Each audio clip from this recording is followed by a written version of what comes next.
to Michael Huemer. And by the way, I point this out. I asked this question in full realization that one of the times I was a guest with you as the host, you ran through a series of important thinkers in libertarianism or voluntarism. And it was like a lightning round. You said the name, and then I talked about some of their key ideas. And I think you gave me Michael Huemer. So I'm going to toss him back at you. What can you tell us about him? So Huemer has the excellent method of taking someone's premise and showing this premise I totally agree with.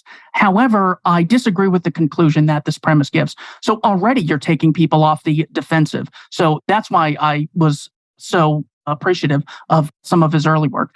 And you're absolutely right. When it comes to things like, well, the state does things daily that we would commend as terrible if anyone else did them. For example, how I can't imagine a 24-hour period that's gone by where someone hasn't thrown at me bad working conditions in the Industrial Revolution, as if ushering in a state automatically improves working conditions for the globe.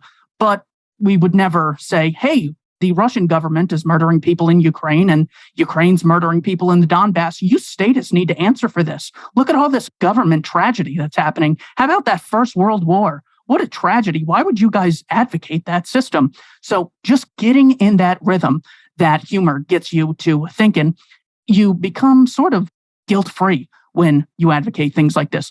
But the specific section that I chose for Huemer, his most popular book is The Problem of Political Authority. I have a number of quotes in the back, but he has another book titled Knowledge, Reality, and Value, where he lists his 14 most important logical fallacies. And one of them that he lists is credulity. And it's great because he shows you how to sort of walk through media manipulation that you otherwise wouldn't recognize. So I'd say the most important thing that he has brought to the table are these logical fallacies. In the credulity section, he says, basically, the news is nonsense. And by this, I mean almost everything falls into the category of ideological bias, meaning things are cherry-picked.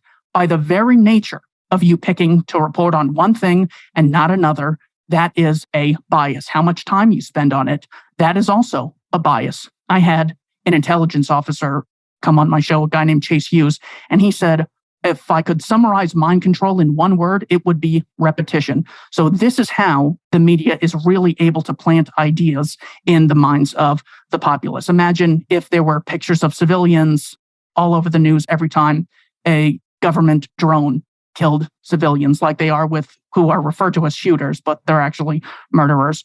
The second thing he says to look out for is sensationalism. With the January 6th thing, you would have thought that 30,000 people died on this day. It lasted for months on end.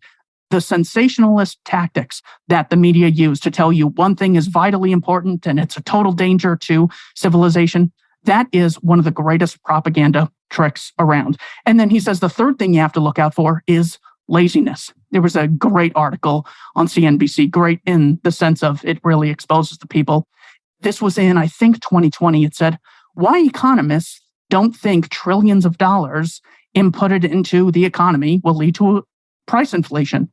It's something to that extent. It's just so in your face. Now, one interpretation could be this reporter's a liar, working for the state, working for the Fed. That could be true. The problem is a lot of people actually believe this who are not necessarily agents or provocateurs. So simply the idea of being lazy, where people have not taken the time to look into topics, makes them inherently biased. It takes a long time to understand history, economics, philosophy, why wars happen, why peace happens, why some countries are wealthy, why others are poor.